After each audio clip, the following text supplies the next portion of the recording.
আসসালামু আলাইকুম, সবাই কেমন আছেন? আশা করছি সবাই খুব ভালো আছেন। আমিও আল্লাহর রহমতে ভালো আছি। আমরা মাছি কিভাবে মারবেন সেটা দেখিয়ে দিবে ভাইয়া। কি কি লাগছে ভাইয়াটা? কি বরিক অ্যাসিড, বরিক অ্যাসিড লাগবে, চিনি লাগবে, আর ডিটারজেন্ট পাউডার, আর ডিটারজেন্ট পাউডার লাগবে, যে কোনো কাপড় কাচা পাউডার, গুঁড়া সাবান। হ্যাঁ গুঁড়া সাবান, যে কোনো কাপড় কাচা গুঁড়া সাবান লাগবে। এখন মানে আমরা অল্প একটু বানাবো মাছের জন্য, যেহেতু একটা চা চামচের চিনি নিয়ে নেব, 1 চা চামচ চিনি, 1 প্যাকেট 10 টাকা দামের boric powder, 1 packet boric acid. এটা ভাইয়া টাটকা হইতে হবে, টাটকা হইতে হবে। হ্যাঁ, সবসময় যে কোনো আমরা যদি ইউজ করবো সব কিছু ম্যানুফ্যাকচার ডেট দেখে নিতে হবে বরিক অ্যাসিডটার, যাতে বরিক অ্যাসিডটার প্রোডাকশন ডেটটা রিসেন্ট ডেট হয়।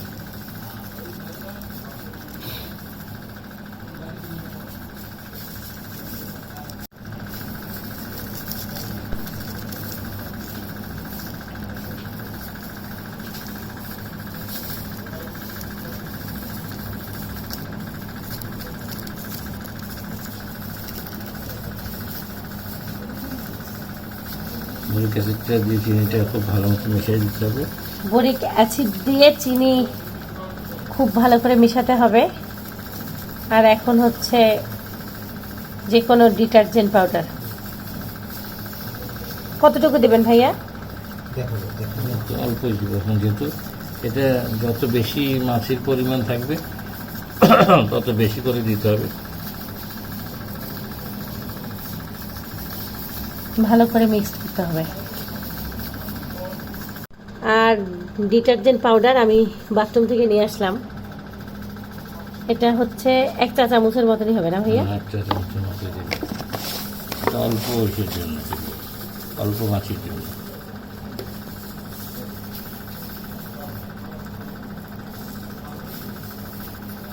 একসাথে মাখিয়ে নিতে হবে।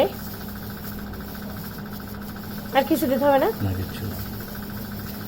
এটা কি এমনি এমনি? এটা এমনি করে যে কোনো কার্টুনের কেটে কার্টুনের টুকরো করে রাখতে হবে যেখানে মাছি।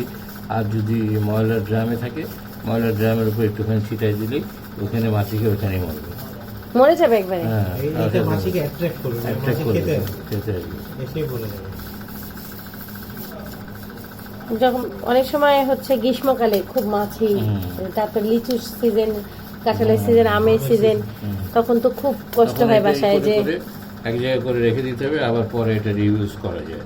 যদি এটা বাতাসে উড়ে না যায়, এরকম যদি থাকে এমন জায়গায় রাখতে হবে যেন বাতাসের জন্য এটা উড়ে যাইতে না পারে। বাতাসে উড়ে গেলে চারিদিকে ঘরে চলে যাবে, নিঃশ্বাসের সাথে চলে আসবে আর পেটের ভিতরে, তখন আরো ক্ষতি করতে। এই তো আমাদের মাছি মারা ওষুধ রেডি হয়ে গেল।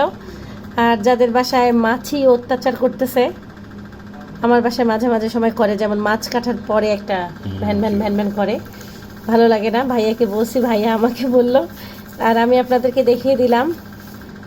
আপনাদেরও যাদের সাথে এই কাজটা হয় অবশ্যই মাছি মারা ওষুধ বাসায় বানিয়ে ফেলতে পারবেন এখন থেকে। আর এই ভিডিওটা এখানে শেষ করছি। সবাই ভালো থাকবেন, সুস্থ থাকবেন, জীবনের গল্পের সাথে থাকবেন, আমাদের জন্য দোয়া করবেন। আল্লাহ হাফেজ। আর এসব পোকামাকড় মারা ওষুধগুলো যে কোনো ওষুধই বাচ্চাদের নাগালের বাইরে রাখবেন, ওদের সামনে বানানোর চেষ্টা করবেন না, সামনে নাগালের মধ্যেও রাখবেন না। মানে এমন জায়গায় রাখবেন যেখানে বাচ্চারা হাত পৌঁছাবে। একটু সাবধানতা অবলম্বন করবেন। Peace be upon him.